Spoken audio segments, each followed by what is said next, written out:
Hi guys! Welcome to my YouTube channel! So ngayon guys, for today's video ay nandito po ako sa bahay ng lolo ko. So ayun guys, maraming mga tao na nagtatanong kung bakit ganito ang bahay ng lolo ko. So, oo guys, so dito muna ako ngayon kasi nga gusto kong i-share sa inyo kung bakit ganito ang bahay ng lolo ko. So, ang bahay ng lolo ko guys, dati ay napakamalaki ito. Napakalaki pero nga kubo lang siya kasi mahirap lang naman si lolo. So, si lolo kasi hindi yung tipong nagbabahay ng basta yung lumang style kasi nga si lolo ay matanda.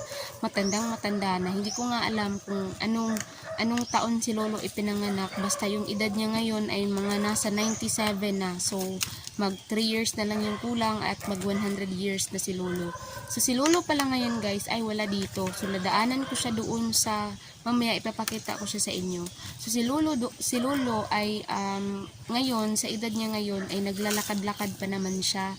Nagpunta-punta pa siya sa mga dito, sa mga paligid, dyan, nagpunta-punta pa siya dyan dahil alam niyo si lolo hindi kasi sanay na nakahiga lang. So kahit napakatanda niya, kahit nahirapan na siyang maglakad, si lolo ay nahirapan ng maglakad, pero si lolo ay pa rin, parang hindi talaga niya mapigilan yung sarili niya na gusto niya talaga may ginagawa siya. So ngayon si lolo dito sa bahay niya ay nag-iisa lang talaga siya guys dahil nga matagal namang wala si lula. So kung mapapansin nyo, kahit isang mga gamit dito, kahit kutsara, plato, mga kaldero, wala talaga dahil nga si lolo ay wala na talaga siyang kakayahang magluto and binibigyan na lang siya ng minsan ako, pero dahil nga may trabaho pa ako kaya hindi ako makapagbigay. Yung magtagapagbigay ng pagkain ay si mama at si papa at yung mga kapatid ko ang nagbibigay ng pagkain sa kay lolo at sa kay lolo. So ngayon guys ay kaya nagiging ganito lang ang bahay ni lolo kasi nga yung una ayaw niya itong ipagiba, ayaw niyang ipasira kasi nga nandito daw yung mga parabangang may sentimental value yung bahay niya, kahit na sa totoo lang hindi na talaga siya hindi na talaga siya, parang hindi na siya kaya tirhan, pero si lolo, alam niyo naman si lolo. So balak namin kasi guys na ipagiba to tapos gawan siya ng kubo kahit dito pa rin kasi wala naman siyang magagawa dahil nga matanda na siya, so wala siyang magagawa kung talagang sisirain to kahit labag sa kalooban niya. Pero si lolo guys ay marunong pa rin magalit. Oo, minsan sasabihin niya na anong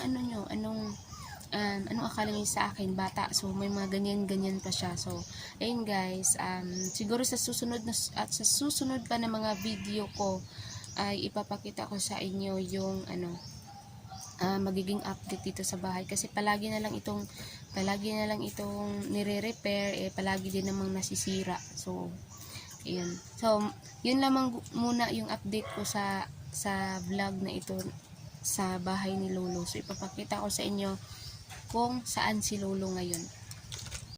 So, ayun na nga guys, ay dito ko nadaanan si lolo kanina habang papunta po ako doon sa may balon.